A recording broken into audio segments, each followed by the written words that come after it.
Hello again guys, and welcome back to the channel. So a lot has changed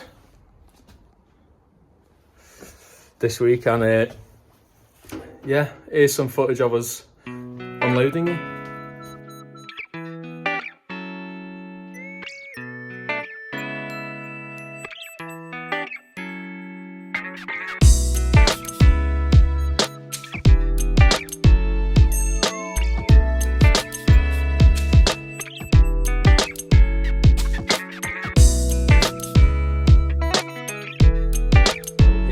The kit, we've got a double-sized mash tun.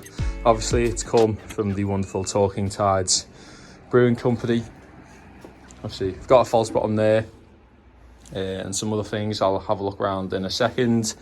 The sparge arm, we've got a really strong pump, apparently a filter, and quite a thick, like 6-inch thick heat exchanger. So that should be relatively efficient. A little side glass here. Some power. Obviously need to have a little look at that. Obviously a small manifold, so for emptying out the boil kettle, that'll probably be for transferring. Not sure. And then we've got a whirlpool fitting at the back, temperature probe, 2 heating elements. And then a 300-litre hot liquor tank. So I'm part of a group on Facebook with a bunch of other brewers in the UK, and this was his pilot kit, and he was looking to like downsize because he basically wanted a Brewtools system. He had one from when he was a home brewer, really enjoyed it, and wanted the same again. So, and obviously I was looking to make my brew days more efficient, so a 3-vessel system obviously is, because when you start the boil you can then start mashing in the next one. And so that's what I kind of wanted in order to kind of maximize the 375 litre total space there. And it was just, the double brew days on a single vessel system were just too long. So yeah, so here we are. Brilliant deal, because we just did the straight swap, and he's on his way to pick up a canning machine from Manchester at the minute, so he kindly dropped it off as well. So got a brilliant deal there. But he got the Brewtools system, and that's an incredible system. I was saying to myself I should have done a Brewtools like B150 review. But I mean, I still probably could, but it doesn't feel the same, and I don't actually have it next to me. But yeah, so now the challenge now, before I start rambling on too much, I need to get it all fitted in. So I need to move these tanks out the way. Well, just try and move them further down, because this is just sticking out ever so slightly. So yeah, let's get cracking.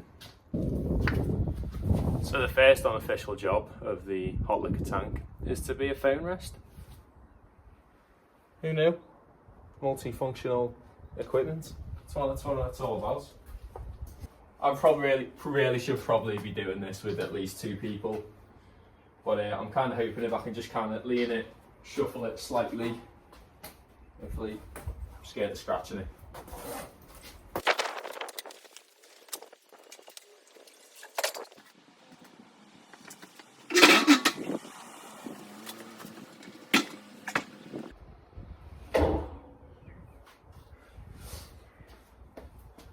Wasn't too bad.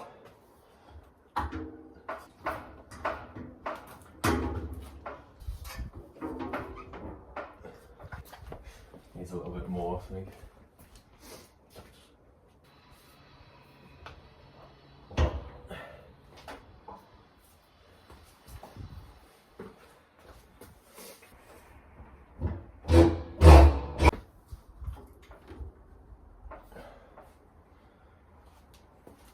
I think I've done it. Talk about tight, especially in this corner. So like this swings up, so hopefully should just, or might just catch. Might just have to move that forward slightly, but just a tiny little, just about get my fingers in there. I'll move this right over, as you've just seen. Let's just see if we can get the garage door closed.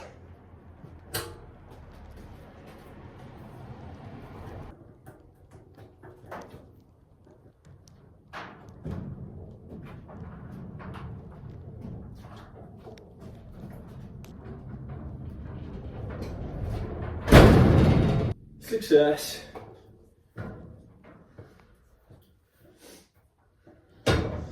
So it's in, just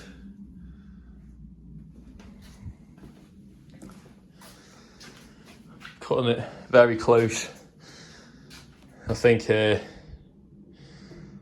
might just have to sit here, I think, for the time being, and then I might just have to leave the garage door open whenever I'm in here, purely just, I think, just for safety reasons, just because really it's the only access point and it's now blocked. I can't have that, so I'll have to permanently keep this open, just to keep myself safe. Right, let's have a little rummage around with this kit for a few minutes. So we're back here a couple of days later. So because of the current setup, just with my plugs and my need to kind of get brewing this weekend, I had a quick discussion with my dad, and he thinks obviously these aren't just like a normal household plugs. They are like the power supply is a lot larger than standard, so it is actually capable of the power required. Don't ask me for the science, because I'll leave that up to him. He's the qualified electrician. So we're basically going to be taking these off, popping these plugs on, and then hopefully that should see me through. So we'll get the commandos, and then once we get the commandos, I'll put them back on. Yeah, sounds. So yeah, we're going to do that now.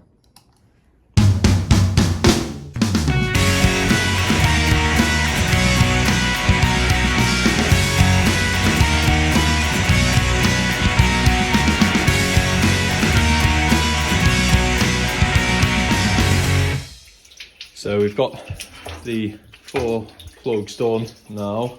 Just a case of just testing the heating elements on the system and just see how I get on. So I think I'm just going to wait till we're just above the heating elements. I'm going to open up the drain, close that, we'll go into the pump out, I'll close that off, we'll just go straight up, close that one, and have a go back in to the whirlpool and just test it out and see what it looks like. Whilst that is filling up behind me, we've had quite a good week just in terms of getting ourselves out there. I think we were in about like 4 or 5 bars, which I think is like the most I've ever really been in at any one time. Obviously the porter's gone out and was at the Wirral Beer Festival. Had some really good feedback from that. The untapped scores were like quite good, quite a few like 4.25s, so which is amazing considering I don't really brew dark beers typically. So yeah, really happy with that. So I've just turned the pump, well, the system on at the wall, and I can't get this to stop beeping. That's the plug for the pump underneath. The first heating element is on and seems to be working good. So test this one now. So the second heating element has come on. I don't know if you can see much action there. We do need a bit of a clean. I'll give them a soaking acid and see what that does. That beeping's doing my head in now. Turn that off. Actually, we might have to. Should we try the pump? Oh yeah, we have to try the pump, won't we? Right, so valve at the bottom is open. That's close to the heat exchanger. That's closed to the open-ended pipe. Back round and in. Are we ready?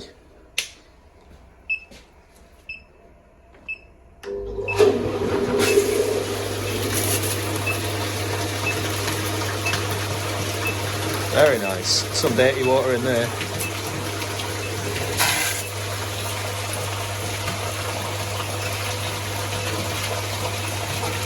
Awesome.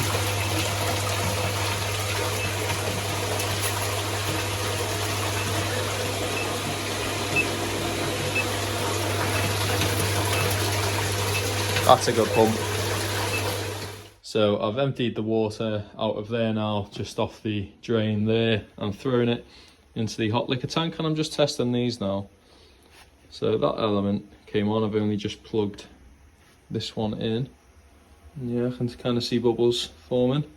So right, so now on the hot liquor tank we have a small pump. So we got the inlet there from the bottom, which should be primed, and then I think obviously this tube is when you want to connect it to the top. You can't really see it there because of the lid. Just connect it to the top there on that RJT fitting. There it is there. And then I can kind of sparge using this pump. So I just need to plug it in now.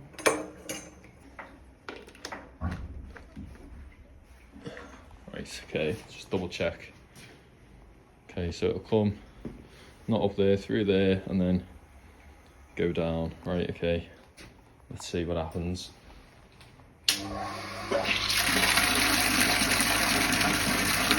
Wonderful. Let's see if we can just...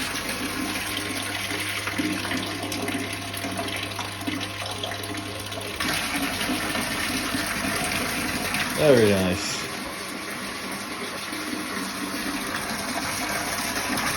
Right. So, obviously all the heating elements work and the pumps work. However, it's got RJT fittings and I don't have any RJT pipework or fittings. So, I've come to Colbeer Brewery, which I've never been to. It was the first time for me, and they've very kindly offered to help me out. So I've come here today to grab something. So I didn't grab any footage from inside because he was at the end of a brew day and he was busy and he wanted to get his weekend started, so I didn't want to hold him up anymore. But I've got my hose, so I'll return that back to him in a couple of days. It's a tri-clamp fitting, so that end is going to obviously attach to the unit tank, and then this end can attach onto the brew kit. But yeah, should be long enough to reach to the bottom of my unit tank. So fantastic. So we're back in the brewery. I don't think I've said it, obviously RJT fittings are new to me. I didn't know there was different sizes, so I went and got the hose, but these are too small for the hose that I've got. Thankfully, on the HLT, there was this hose fitting, so I do actually have enough to get it from there, obviously just to the tank next door, so I can do the transfer, which was like the main issue. So at the minute, I have got some, I'm basically just cleaning, ready for tomorrow. So I've got some caustic in there. The first one we did was awful. Like, the smell was horrific. God knows when this was last brewed on or how long it's been left there.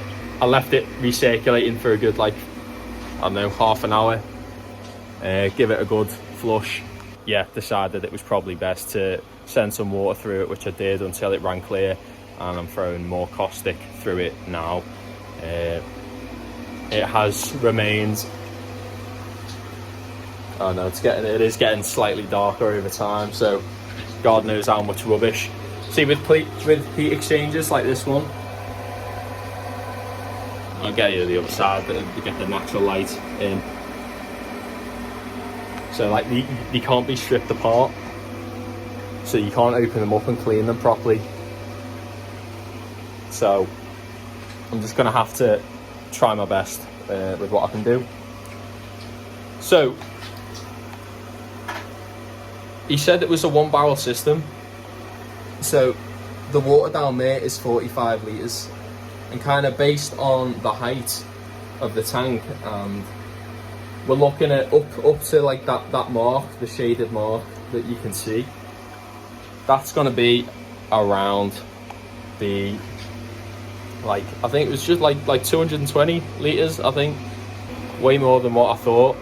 And obviously we've got this large mash tun, so I feel like this is probably more like a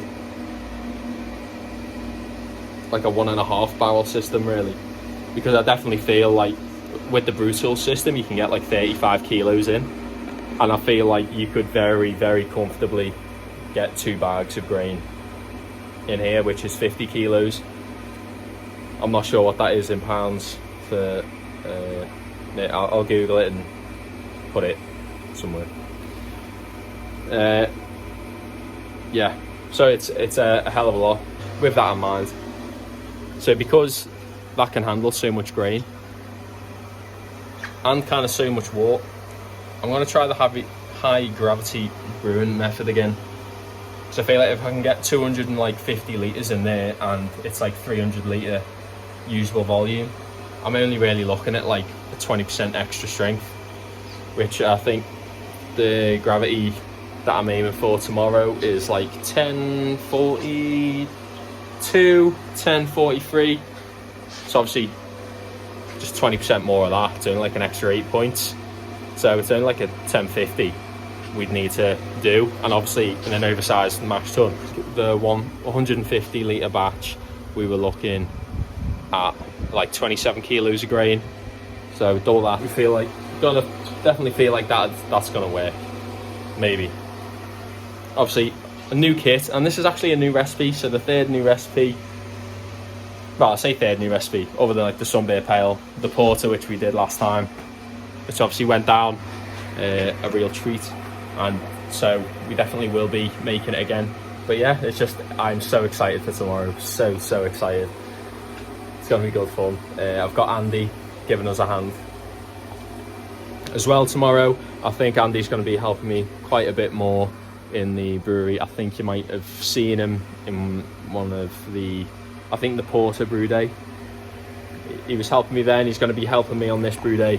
He's just been with me today actually, so I think he's going to start getting involved with the brewery a little bit, helping me out. And yeah, it's going to be nice to have some company and someone to bounce ideas off of. Obviously I've got you guys as well, but this video is already quite long, and I'm going to save next week's video for the brew day footage and kind of what I'm going to be doing over the next probably hour or two whilst I'm in here before the brew day. So yeah guys, thank you so much for watching. Please hit the like and subscribe button because it does mean a lot, and I shall catch you on the next one. Take care.